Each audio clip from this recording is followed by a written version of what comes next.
So lab1.c is the main program. We have an startup.s in assembly file, and these are the files which are included. Header file, I downloaded these from Jonathan Valvano's website. This is a C standard library, and these two are user-defined library. I put all the functions, procedures, I designed it here, and all the defines are going to be in this file. So now let's check the my defines at ECE. So I defined the IO expander, name, two different address for IO expander, I2C, IO expander 8574, or if you are using 8574A. For the first one, you need to use 0x, which is a hex number 20. So actually this is 0010 0000 20, and this one is 0011 and 8. So it is kind of offset.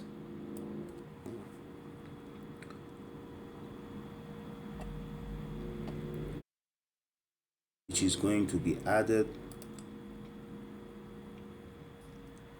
the address in here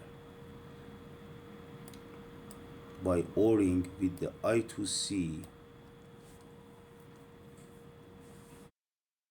address for switch and I2C address for the 7 segment. So we have two IO expanders. We used one and connected to the switch, and we use another one connected to the 7 segment. The one with the 7 segment has the address of 7, and the one with the for the switch has the address of 0. Now let's check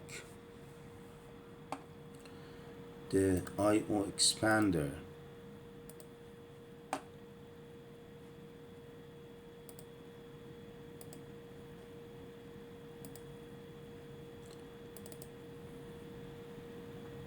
Datasheet. So this is the IO expander datasheet. We are using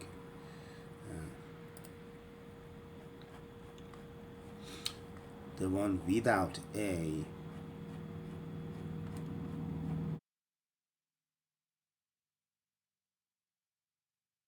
Using this one,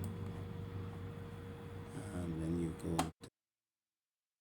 to receive some kind of information.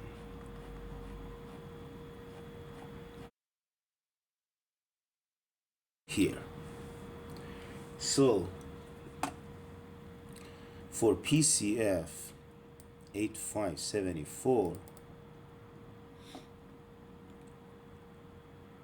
for the 7-bit address, you need to have A0, A1, A2, 0, then 0, 1, 0, 0. So the address that we have to add to A0, A1, A2 is 0, 0, 0, 0, 0, 1, 0, 0, which is going to be 2, 0. Even it's 7-bit, but for the most significant bit, we can say this is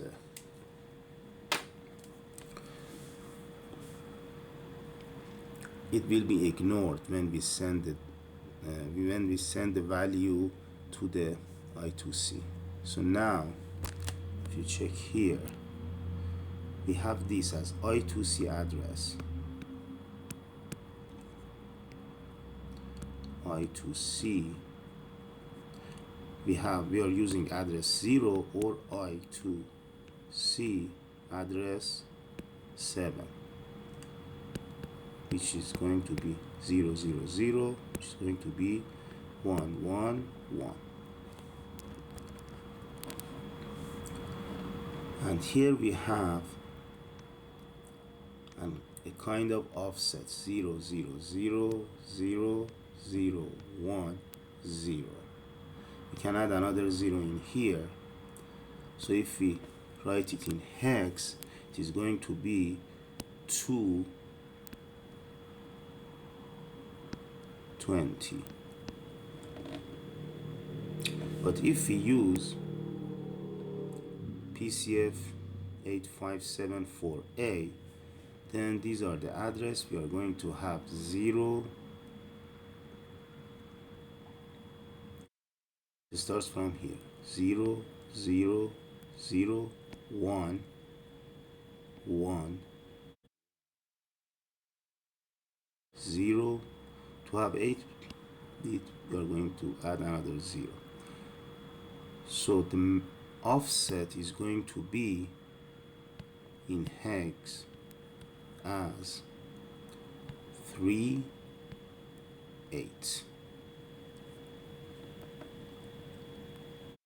So we need to, if we OR this 0x38 by one of these address, we are going to receive the address that we are going to send through the I2C bus. But if it's here, if we are using 8574, then we need to add 0x20 to the address of the slave and send it through the I2C bus. So if we go up, we have this A0, A1, A2. So for the switch, we need to connect this to 0, all three of these to 0, and for the 7th segment, we are going to connect these to 1. Now let's go back in here. So our 7th segment, this is for the address. We are using I2C 0, and for 7th segment, we are using I2C 7. If you go to the define file, which is going to have all the definition, all the symbolic constants, you will see the value for I2C 0 is 0x00, and I2C 7 is 0x07. So when in the main we are ORing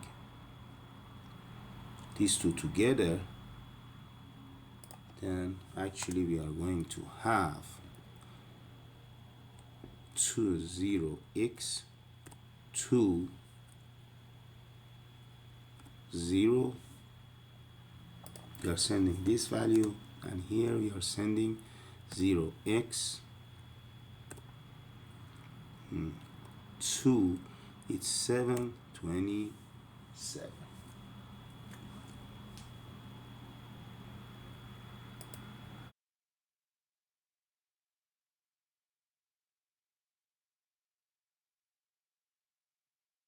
In this case, we are following the required slave address protocol.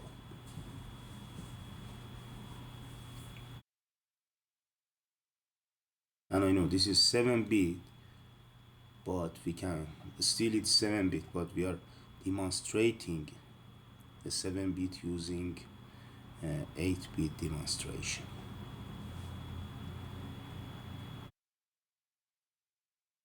Then I put the data, I define the data as unsigned 8-bit integer, and this is an infinite loop for j from 0 to 7. So in this case we are going to have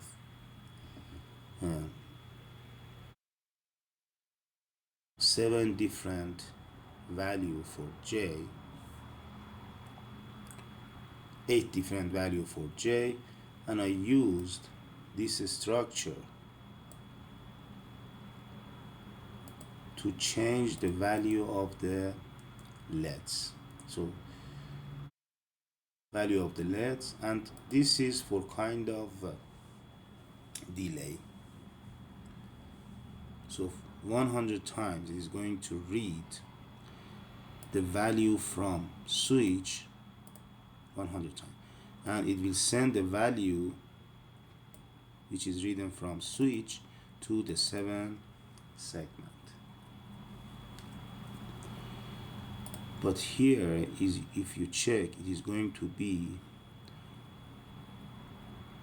if j is 0, we are going to have 0 multiplied by 2, 0. If j is 1, we are going to have 1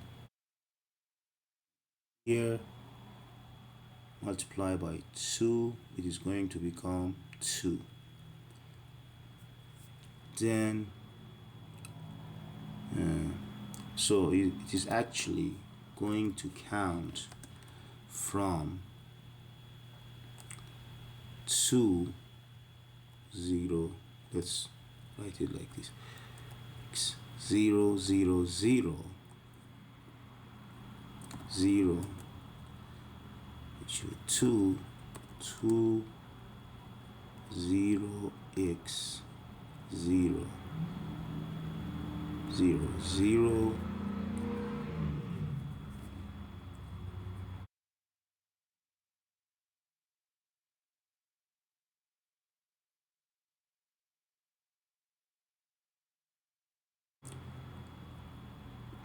but it is jumping the odd numbers in between. So instead of going from 1 to from 0, actually let's just it has to be 0, from 0 to 7, it is going to count from 0 multiplied by 2, which is 0, to 7 multiplied by 2, which is 14, which is E. This is what, as a binary, is going to happen. You are going to have 0, 0, 0, then 0, 0, 1, 0, then 0, 0, 0, 1, 0, 0, then 0, 1, 1, 0, then 1, 0, 0, 0, then 1, 0, 1, 0,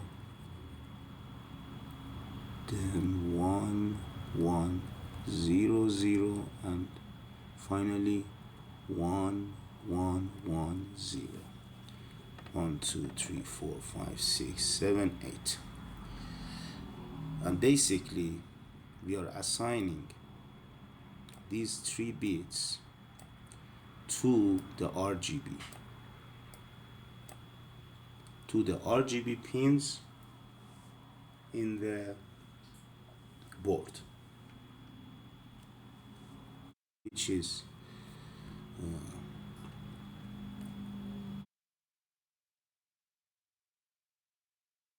we are going to assign it to PF1, PF2, PF3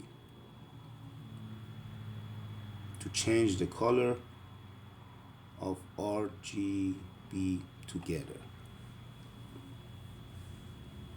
turning them on and off. So we are going to see 8 different colors.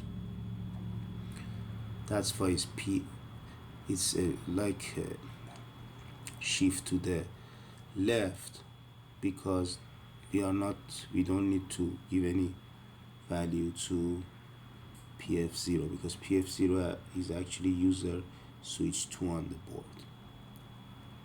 So we just want to change PF1, PF2 and PF3.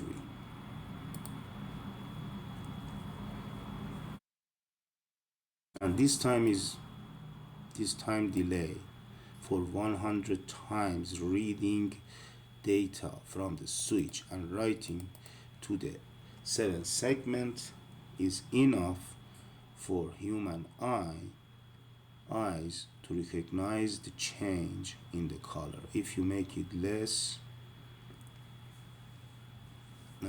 probably it will be very fast. You cannot see if you make it, or you will see white. If you make it more, then you have to wait a long time to see the change of the color.